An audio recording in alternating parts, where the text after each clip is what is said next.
안녕하세요. 사랑합니다. 생활과 윤리 시간입니다. 예, 오늘은 자연과 윤리 그 마지막 시간입니다. 그래서 오늘은 자연을 바라보는 동양의 관점, 그 다음에 오늘날 환경 문제에 대해서 이제 어떤 윤리적 쟁점이 벌어지고 있는가, 이 두 가지 주제를 안내하겠습니다. 그래서 여러분 교과서를 옆에 펴놓고 여러분 교과서 139쪽 교과서 139쪽에 이제 오늘날 환경 문제는 윤리적 쟁점, 그건 교과서와 이 EBS 교재를 함께 할 테니까 교과서를 옆에 펴놓고 준비해 주기 바랍니다. 예, 교과서 준비해 주세요. 우리가 지난 시간까지 자연과 윤리, 특히 이제 서양의 관점에서 자연을 어떻게 바라보는가를 살펴봤습니다. 자연을 이루고 있는 수많은 종들 중에서 가장 귀한 건 인간이다. 왜? 우리가 인간이기 때문에. 이게 이제 인간 중심주의였죠. 여기서부터 출발한 어떤 자연에 대한 관점은 이제 점점 더 확장됐죠. 그래서 인간 역시 소중하다. 그런데 인간만 소중한 것이 아니라 동물까지도 이제 도덕적 어떤 지위를 부여하는 귀하게 여기는 게 동물 중심주의였죠. 아니다. 살아있는 모든 생명체까지 소중히 여겨야 된다. 생명중심주의. 그 다음에 이제 네 번째, 아니다. 이 지구상에 자연 안에 우주 안에 존재하는 모든 것들이 다 소중하다라고 하는 게 이제 생태중심주의였습니다. 자, 여러분들 가장 핵심은 이러한 것들이 다 장점도 있지만 여전히 단점도 있다. 그래서 생태중심주의가 마치 오늘날의 환경 문제를 모든 걸 해결해 줄 것 같지만 절대 그렇지 않습니다. 그래서 다시 한번 얘기하면 생태중심주의는 음, 생태 파시즘, 즉 자연을 지키자라는 어떤 큰 이슈 아래 거기에 이제 희생되는 개인이 나올 수도 있다라고 하는 그런 단점을 안고 있더라고 했습니다. 어쨌든 여기까지는 이제 서양 중심의 자연을 바라보는 관점이었고요. 오늘은 이제 자연을 바라보는 동양의 관점입니다. 동양의 관점. 근데 여러분 이 동양은 이미 우리가 윤리 처음에 배울 때 많이 했죠. 쌤이 동양윤리 하면 유, 불, 도를 떠올리라고 했잖아요. 맞잖아요. 그래서 여기 유교의 관점, 불교의 관점, 도가의 관점에서 자연을 어떻게 바라보고 있는가 이미 여러분들 알고 있습니다. 다시 한번 정리하겠습니다. 자, 유교는 제가 유교를 할 때 여러분 그림을 이렇게 그렸었던 거 기억날 거예요. 예. 인간이 중간에 있고 이게 땅이고 이게 하늘이다. 그 중간에 있는 게 인간이다. 그래서 인간은 중간자적 존재. 그래서 인간은 어떤 땅의 영향을 받고 하늘의 영향을 받고 그래서 여기서 또 한 번 얘기하는데 천인합일 하늘과 인간은 하나. 즉 인간은 하늘처럼 사는 게 가장 중요한 삶이라고 유교에서는 계속 강조하고 있습니다. 그래서 유교 관점에서는 만물, 이 자연 안에 존재하는 모든 것들은 본래의 가치를 지니고 있다. 왜? 하늘 아래 사는 땅에 사는 모든 것들은 어떤 가치를 지니고 있다. 따라서 거기 인간도 거기에 속해 있다. 인간과 자연이 조화를 이루는 어떤 천인합일이라는 어떤 경지를 지향했다. 그러면서 자연의 생명력을 도덕적으로 해석했다. 왜? 유교에서는 인간이 도덕을 실천하는 근본적인 존재라고 했죠. 따라서 이 자연의 생명력도 이제 도덕적으로 해석을 했다. 그래서 인간이 자연을 본받아 다른 존재와 타인에게 사랑을 실천해야 한다. 결국 이게 뭐예요? 이게 결국 도덕의 실천이다. 그래서 여러분 쉽게 생각하면 인간이 인간을 도와줘요. 착한 일, 선행, 도덕이라고 얘기하죠. 인간이 동물을, 자연을 도와주는 것, 그거 역시 도덕입니다. 그래서 유교에서는 이렇게 자연과 인간의 어떤 조화로운 삶, 천인합일로 얘기를 하고 있습니다. 자, 불교하면 가장 중요한 게 인연이죠. 모든 존재가 원인과 조건이 연결돼 있다. 인연 생기, 인연 사상이라고 했어요. 그래서 서로 서로 영향을 주고받는다. 이것을 다른 말로 연기론이라고 얘기했어요. 그래서 만물은 상호 의존성, 즉 인간과 자연도 결국 인간과 자연도 서로 의존한다라고 할 수 있습니다. 미안합니다. 그렇기 때문에 자연을 함부로 대하지 않는다. 그래서 자연의 살아있는 생명을 불상생, 함부로 살인하지 않는다. 불상생의 계율, 잘 지키는 거죠. 이걸 다른 생명 존중 사상, 생명 존중 사상과 생명 존중 사상과 무소유의 가르침, 아마 불교 했을 때 배울 거예요. 이 땅에 존재하는 건 고정된 실체가 있는 게 아니라 끊임없이 생로병사한다라고 얘기했습니다. 그렇기 때문에 어떤 소유, 집착에서 깨어나는 어떤 불교의 가르침을 얘기했었을 거예요. 그거에 따라 어떤 전략하는, 검약하는 정신 등 어떤 환경 친화적인 사상을 역시 불교도 갖고 있다. 환경 친화적인 사상. 자, 도가 하면, 무위자연. 여기서 말하는 자연, 그쵸? 자연이 아무런 목적이 없는 무위의 삶이다. 이 체계로서 무목적적인 질서를 담고 있다. 근데 여러분 이거 자칫 오해하면 안 됩니다. 목적이 없다, 아무 이유 없다라고 하는 것이 그냥 우리가 신경을 쓰든 그냥 자연스럽게 흘러간다. 즉 무슨냐? 도가의 이 무목적적 질서란 훨씬 더 큰 힘, 즉 인간의 가치, 인간의 힘으로 이렇게 통제하려고 하면 안 된다. 그런 뜻이에요. 그러니까 자연은 목적이 없다라는 의미가 아니라 우주 자연은 어떤 거대한 큰 원리, 그게 이제 도라고 얘기하죠. 도의 어떤 운행에 의해서 자연스럽게 흘러가게 돼 있다. 그걸 굳이 인간이 작은 힘으로 어찌하려고 하지 마라라는 그런 뜻이에요. 그래서 무위 자연을 추구하여 인간의 인위적인 의지나 욕구, 결국 이게 자연 앞에서 인간은 아주 작은 존재라고 하는 겁니다. 자연 앞에서. 그래서 욕과 무관하게 존재하는 자연의 어떤 큰 가르침, 아름다움을 중시해야 된다라고 얘기했어요. 결국 이 동양의 지금 얘기한 이 동양의 유불도는 결국 어떤 예, 자연과 어떤 조화를 추구한다라는 공통점을 갖고 있어요. 동양의 관점입니다. 자, 여러분 여기 보면 자료 플러스에서 나와 있습니다. 자, 맹자, 공자의 제자죠. 그럼 이건 유교겠구나. 자, 범망경, 이 경이 경전이란 뜻이에요. 불교, 그러니까 부처님의 말씀을 적은 책. 자, 장자, 노자 장자, 이게 이제 도가죠. 자, 유교, 맹자는 어떻게 얘기했냐? 자신의 마음을 남김없이 실현하는 자는 자신의 본성을 이해하게 된다. 자신의 본성을 이해하면, 자신의 본성, 인간의 본성, 하늘을 이해하게 된다. 자, 인간과 하늘 얘기하고 있죠. 천인합의를 얘기하고 있는 것 같죠. 자신의 마음을 간직하고 자신의 본성을 기르는 것은 하늘을 섬기는 것이다. 여러분 여기서도 알 수 있듯이 결국 인간의 어떤 선한 마음, 선한 존재로 유괴수는 계속 바라보고 있습니다. 그래서 다시 자신의 선한 본성을 기르는 것은 하늘을 섬기는 방법, 하늘의 뜻을 다하는 것이다. 그런 뜻이에요. 일찍 죽고 오래 사는 것에 개의치 않고 다만 자신의 몸을 닦아서, 그러니까 이게 닦아서라는 게 결국 도덕을 실천해서 닦아서 명을 기다리는 것이 명을 바로 이 명은 결국 하늘의 어떤 뜻을 따르는 거죠. 하늘의 뜻을 따르는. 이게 유교의 핵심입니다. 다시 한번 천인합일, 하늘의 뜻을 받아 나의 선함을 적극적으로 실천하는 게 결국 도덕이고 유교에서 강조했던 겁니다. 자, 법망경 불교 볼까요?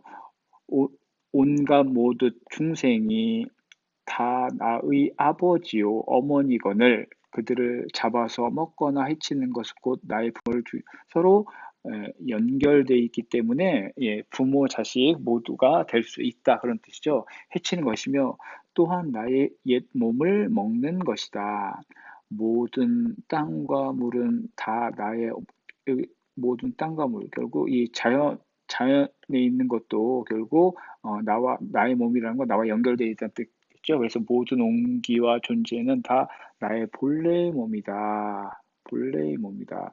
즉 우리는 서로 연결되어 있다라고 하는 불교의 뜻을 알 수 있습니다. 자, 이제 장자 도 가볼까요?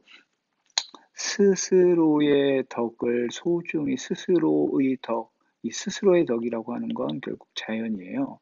소중히 품고 화합의 마음을 키우며 천지 자연을 따르는 자는 진인. 어디서 배웠죠?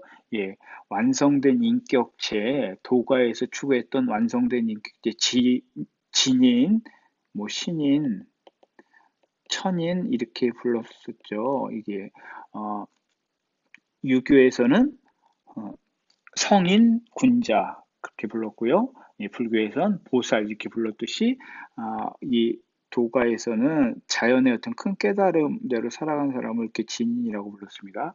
눈에 비치는 대로 사물을 보고 귀에 들리는 대로 들리며 마음이 움직이는 대로 하되 본심으로 돌아본다. 그러니까 마음은 흔들리지 않는다. 이러한 자는 그 마음이 무심하며 무소유, 무심하며 무비, 밧줄처럼 평탄하고 그 변화는 모두 자연을 따르고 있어서 사물에 거역하는 일이 없다. 자연스럽게 흘러간다. 그럼 여러분 여기서 유교, 불교, 도가가 각각 어떤 핵심적인 단어들이 있죠. 그걸 통해서 우리가 이제 유추를 할 수 있을 겁니다. 이 동양의 유불도 자연관 다시 한번 잘 알아두세요. 네, 다음 페이지 넘길게요. 이제 여러분 제가 아까 얘기했죠. 139쪽 책과 연결된 환경 문제에 대한 물리적 쟁점. 즉, 이 단원에서는 오늘날 이 환경 문제가 우리에게 이제 쟁점, 예, 윤리적으로 무조건 환경을 해결해야 된다. 그런 의미가 아니라 사람들이 보기에 따라 이것도 역시 논쟁거리가 생기고 있다라고 하는 겁니다. 그래서 이 환경 문제에 대한 윤리적 쟁점에서 중요한 건 기후 정의, 우리가 이 정의, 사회윤리에서 배웠죠? 정의. 근데 기후에도 정의라는 표현을 씁니다. 오늘날. 그 다음에 이제 미래 세대의 책임윤리 하면 누굴 배웠죠? 예, 요나스. 그래서 책의 요나스가 또 나옵니다. 환경적으로 건전하고 지속 가능한 발전. 자, 그래서 오늘날 환경적으로 건전하고 지속 가능한 발전. 왜냐하면 인간은 문명, 과학을 끊임없이 계속 발전해야 되잖아요. 이 발전을 계속 하려면 결국 환경은 일정 부분 사용할 수밖에 없어요. 그래서 오늘날은 환경적으로 건전하고 지속 가능한 발전이라는 말을 가장 많이 씁니다. 그래서 핵심 단어 기후정의, 책임윤리 이 두 단어가 핵심이 되겠습니다. 그래서 여러분들 이제 책에 보면 이러한 지구촌에서 세계 여러 나라들이 이런 환경 문제를 공동으로 같이 협업해서 해결하기 위해서 그 대표적인 게 이제 97년에 일본 도쿄에서 모였던 도쿄 총회, 그 다음에 15년 파리 총회 이런 것들이 대표적인 걸로 나와 있습니다. 자, 오늘날 기후 변화 지금 태풍이 또 오고 있다라고 하는데 여러분 책의 이제 핵심 내용 먼저 볼게요. 자, 여기 보면 여러분들 이런 거예요. 탄소 배출 거래 제도, 교토 의정서, 아까 얘기했던 교토에서 세계 나라들이 모여서 어떤 얘기를 했냐면 국가마다 할당된 온실가스 감축량 의무 달성을 위해 자국의 기업의 어떤 무분별한 배출량을 할당하고 기업은 할당된 온실가스의 감축 의무를 이행하지 못할 경우 다른 나라로부터 할당한다. 무슨 얘기냐면 이게 선진국과 후진국의 어떤 산업, 특히 공장, 이게 굉장히 큰 차이 나잖아요. 그런데 지금 당장, 야, 우리 온실가스를 줄이자. 어? 그 탄소 배출량을 줄이자라고 해버리면 선진국의 공장이 되게 많잖아요. 후진국은 뭐 배출할 가스조차도 없겠죠. 공장이 없으니까. 그러니까 그들이 어떤 이제 하나의 방법으로 그럼 좋다. 선진국의 어떤 많은 공장들이 그들의 발전을 계속하기 위해서 온실가스를 내보내는데 그만큼 내보내는 막 예를 들어 선진국에서 100을 내보내고 후진국에선 10을 내보냈다. 그러면 환경오염에 훨씬 더 선진국이 안 좋은 역할을 하는 거잖아요. 그럼 좋다. 그럼 우리 어떤 기준치를 정해놓고 우리 예를 들어 50만 내보내기로 하자. 온실가스를. 근데 선진국은 공장이 많아서 100을 내보내잖아요. 50이 모자라잖아요. 그 50을 이 후진국에서 50을 사와서 이제 100을 채울 수 있는 결국 이 후진국에는 뭘 주겠어요?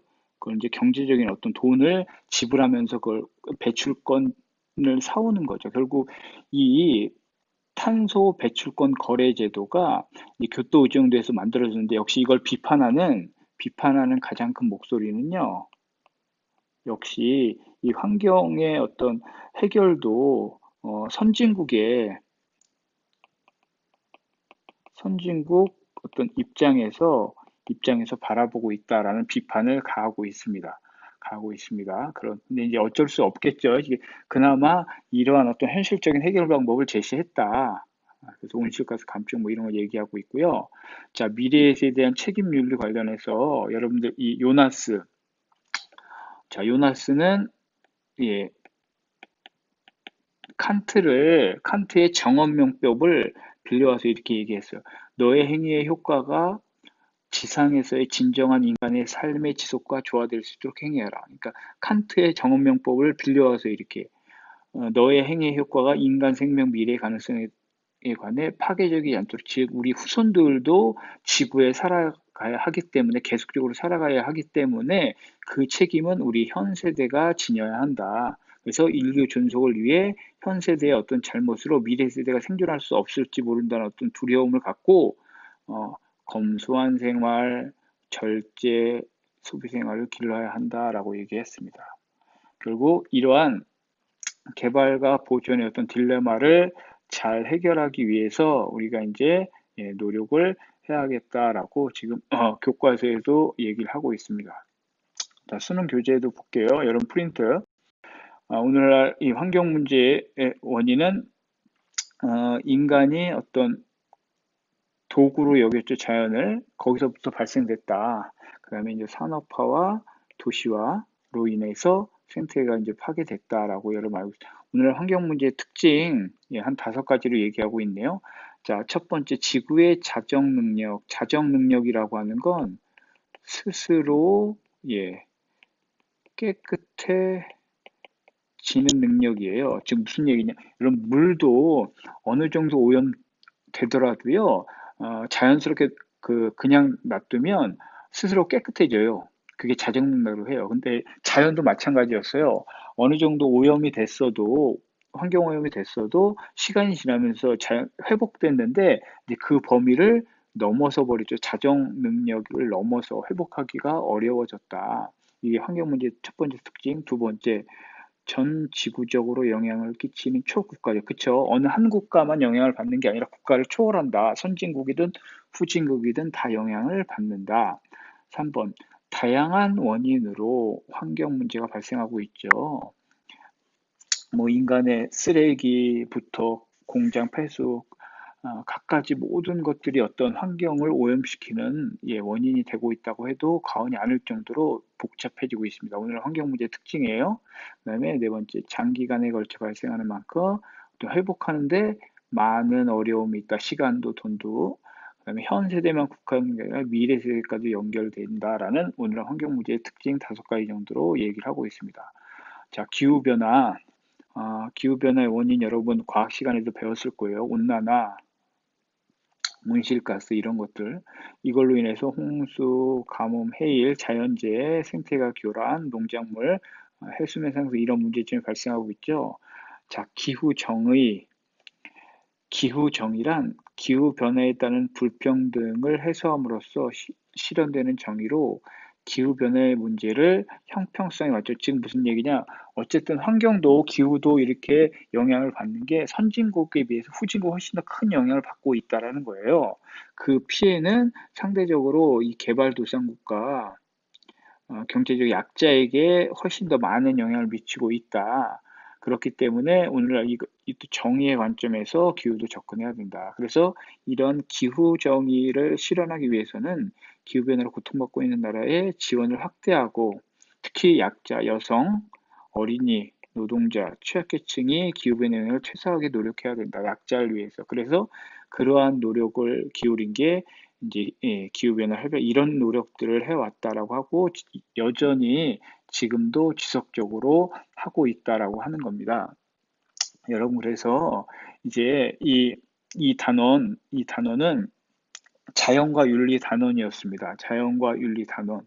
그래서 인간이 자연을 어떤 관점에서 바라봤느냐. 특히 이제 서양의 인간 중심주의로부터 시작돼서 결국 인간은 그 자연을 아주 윤택하고 이롭게 사용했어요. 그래서 문명을 발전시켰고 과학을 발전시켰어요. 근데 이제 그로 인해서 필연적으로 나타난 어떤 환경 오염 문제, 기후 변화의 문제가 굉장히 심각해졌다. 그래서 이러한 자연을 어떻게 바라볼 것인가, 인간 중심주의부터 생태 중심주의까지 바라봤고요.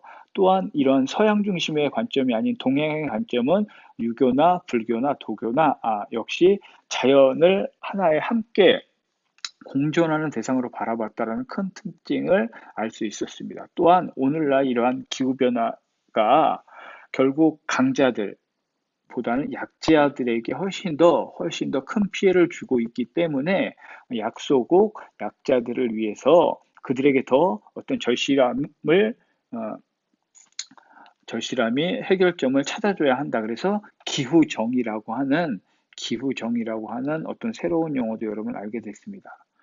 자, 자연과 윤리 선생님이 2학기 생활과 윤리 단원 중에서 그래도 여러분들이 가장 어렵게 여기고 역시 모의고사에서도 가장 꼭 출제되는 영역이 이 영역이라고 했습니다. 여러분 3차 시에 걸쳐서 내용을 잘 공부했는데요.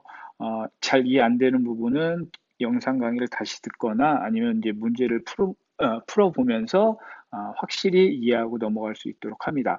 다음 시간에는 여러분 이제 교과서에 나와 있는 미처 못한 부분 중에서 원전 탐구 하고요. 그 다음에 이제 이 자연과 윤리 단원 관련해서 기출 문제를 한번 같이 풀어보겠습니다. 여러분, 기출 문제는 제가 EBS 온라인 클래스에 일단 문제집을 올려놨어요. EBS 교재가 있는 친구들은 그거 풀면 되고요.